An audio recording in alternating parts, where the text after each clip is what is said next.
Viewers, welcome to Annapurna kitchen. நம்ம கிச்சனில் இன்னைக்கு வாழைப்பூ பொரியல் செய்ய காமிக்க போகிறேன், செய்து காட்ட போகிறேன். வாங்க என்னென்ன பொருள்னு பார்க்கலாம்.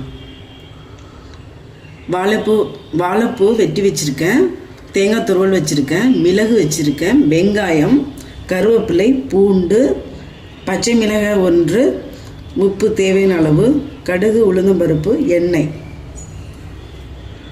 வச்சுருக்கேன். ஃபஸ்ட்டு அடுப்பை ஆன் பண்ணிக்கலாம்.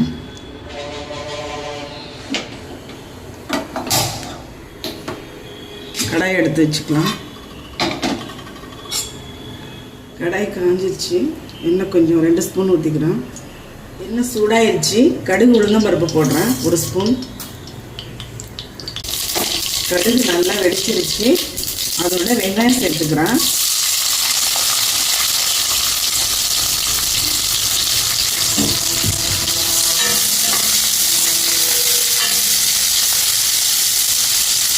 கருவேப்பிலை சேர்த்துக்கிறோம். பூண்டு, வெட்டிய பூண்டு, பச்சை மிளகாய்,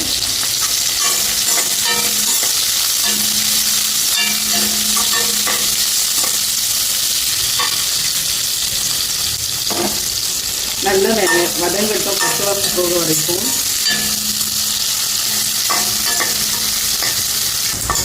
பாருங்க, வெங்காயம் நல்லா பொன்னிறமாக வதங்கிருச்சு, மனம் வருது. இப்போ வாழைப்பூ எடுத்து சேர்த்துக்கிறோம்.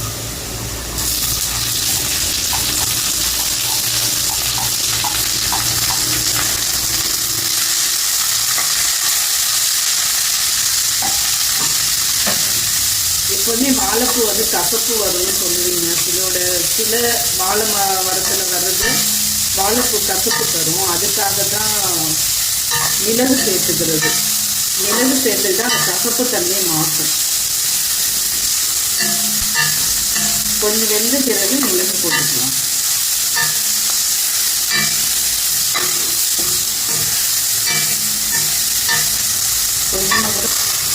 கொஞ்சமாக தண்ணி ஆட் பண்ணிக்கலாம்.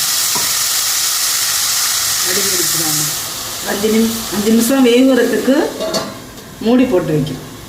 இப்போ வெந்திருக்கும். நல்லா ஓப்பன் பண்ணுறேன். தேவைக்கு ஏற்ப 1/4 ஸ்பூனு மிளகுத்தூள் போடுறேன். உப்பு தேவைக்கு அளவுக்கு சிறிதளவு போடுறேன்.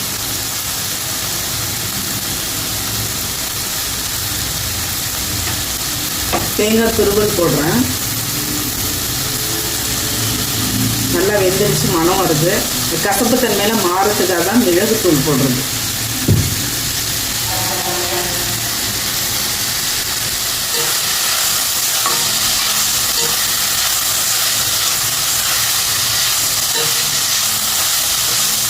ஒரு நிமிடம் இந்த கிளம்புனா போகணும். நல்லா வெந்துடுச்சு. இப்போ ஒரே அளவில் ஈவனாக இருக்குது பாருங்கள். மனம், சுவை, ருசி எல்லாம் சேர்ந்ததாக இருக்கும்.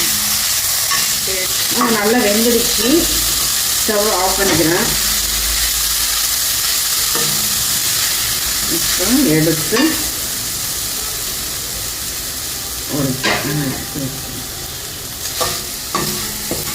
நல்லா வெந்து எடுத்து பாருங்க. அருமையாக